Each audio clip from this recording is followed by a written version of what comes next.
I'd like to welcome our first panel, Chairman Jordan and Ranking Member Nadler from the Judiciary Committee, Chairman Green and Representative Ivey from the Homeland Security Committee, and Chairman McCall and Representative Castro from the Foreign Affairs Committee. Chairman Jordan, I welcome you back to the Rules Committee, and I welcome your testimony. Thank you, Mr. Chairman. Mr. Chairman, Ranking Member, good to be with you and committee members. President Biden and Vice President Harris, Secretary Mayorkas, and the vast majority of Democrats in Congress keep telling us there is no border crisis. But numbers don't lie.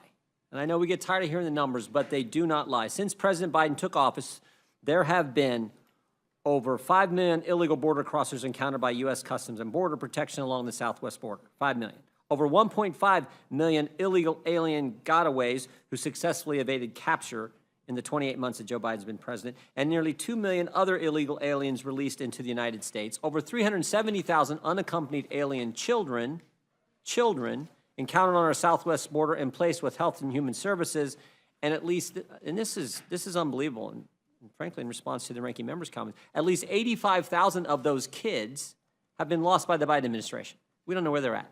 We don't know what bad things may be happening to kids. Nearly 200 alien terrorists encountered by the Border Patrol along the southwest border. And as we sit here today, the surges surrounding the end of Title 42 have already started. We've all seen it. Border Patrol Chief Ortiz reported that his agents encountered over 26,000 aliens illegally crossing the border in 72 hours this past weekend, just over this past weekend, a 72-hour time frame.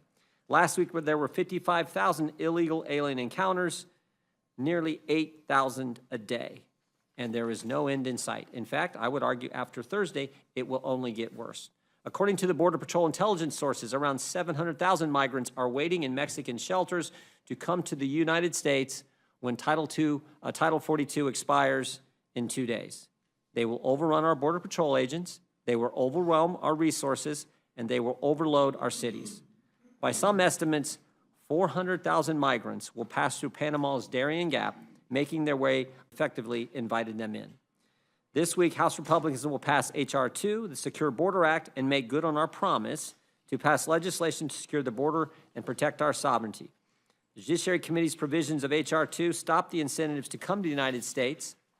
Title I of Division B reforms the asylum system to stop asylum fraud and abuse and to ensure that valid asylum claims are heard expeditiously. Specifically, the bill includes bars to criminals applying for asylum, requires that the alien claim fear at a port of entry, increases the credible fear standard, reins in immigration and federal courts' abuse of asylum grounds like particular social group. Title II ends the Biden administration catch and release policies, clarifies that the DHS secretary must remove or detain illegal aliens who arrive at the border or place them into a Remain in Mexico type program. This is the heart of the legislation. I just want to be clear, Mr. Chairman. People can come to ports of entry, claim asylum. God bless them for doing it. If it's legit, we're going to let them in. We want that adjudication to happen as quick as possible. But we're not just going to release them into the country. They will be detained or they will have to wait in Mexico while we evaluate their claim. That is the most important thing, I think, in the legislation. There are no other options. The aliens cannot be paroled or otherwise released in the United States, as I just said, unless an immigration court grants the alien asylum or some other immigration benefit. It also allows the DHS secretary to suspend entry of aliens at the border to gain operational control. Title IV closes the Flores settlement agreement loophole that has for many years encouraged family units to cross the border illegally. It ensures that all aliens will be detained for the pendency of their immigration court proceedings and kept together as a family. The number of real and fake family units crossing the border has skyrocketed over the last decade because aliens know that if they have a child with them, they will be released once they get to the United States. Title V helps end the mass exploitation and migration of unaccompanied alien children. It requires that current law regarding unaccompanied alien children from Mexico and Canada be applied to children from other countries. This means that UACs, kids from non-contiguous countries, will be screened for trafficking, this is important, or for a fear of return, and if none is found, they will be sent home, reunited with their family in their home country. We've all heard of the horror stories of what these UACs go through during their trip to the United States with smugglers. We all know how they can be exploited once here. The Biden administration, as I said earlier, cannot locate at least 85,000 of the 370,000 unaccompanied alien children who have entered the United States since Joe Biden took office. In 2014, the Obama administration asked Congress to pass a law to give the administration the ability to remove UACs, what we're doing in this bill. The Obama administration asked for that. In response, the House passed the language that is currently in this bill. Unfortunately, the Senate did not take up that bill, and the UAC surges have continued.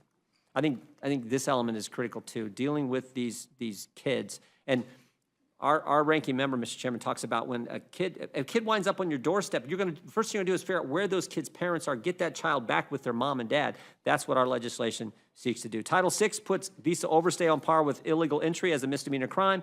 It is currently just a civil immigration infraction. Title VII will help end the abuse of immigration parole. Since President Biden took office as part of a catch and release, he has paroled in around 1 million aliens who illegally cross the border. The parole statute is very clear. It is to be used on a case-by-case basis and only for significant public benefit or a humanitarian purpose. Administrations have been abusing parole authority for many years despite Congress' attempts to rein it in. Most recently, the Biden administration has created categorical parole programs for nationals of several countries to make the chaos at the border less noticeable. Title VII brings the use of immigration parole back to its intended purpose to allow a foreign national to enter the U.S. for an emergency purpose for a short period of time. And finally, Title VIII helps end the jobs magnet for illegal migration. It phases in the required use of E-Verify to check the employment eligibility of new hires over a period of 3 years, starting with the largest employers and ending with agricultural employers. We have worked closely with many of our folks from the big ag districts on that language. E-Verify is a quick and efficient way to electronically do what current law requires of employers to check the employment eligibility of their new hires. The current system is subjective, and illegal aliens routinely fake identity and employment eligibility documents to get jobs in the United States. Title VIII also repeals 2 Biden administration regulations that make the H-2A agricultural guest worker program burdensome for employees to use. H.R. 2 will put an end to it, the open borders policy of Joe Biden. And with that, Mr. Chairman, I yield back. Thank you very much. Ranking Member Nadler, you're recognized for your opening testimony. Thank you, Mr. Chairman. Mr. Chairman, members of the committee. Today, the majority has brought forward a cruel, extreme, and unworkable piece of legislation, the so-called Secure the Border Act, which would wreck our economy, destroy the asylum system, criminalize visa overstays, send unaccompanied children back to dangerous situations, and jail children indefinitely. Once again, my Republican colleagues show us that they are not interested in finding real solutions to tough issues. This bill attempts to combine a variety of different bills, each one more cruel and heartless than the last, into one contradictory and overlapping mess. This bill has no chance of being enacted into law. Republican senators have expressed their opposition. It is nothing more than pure political theater.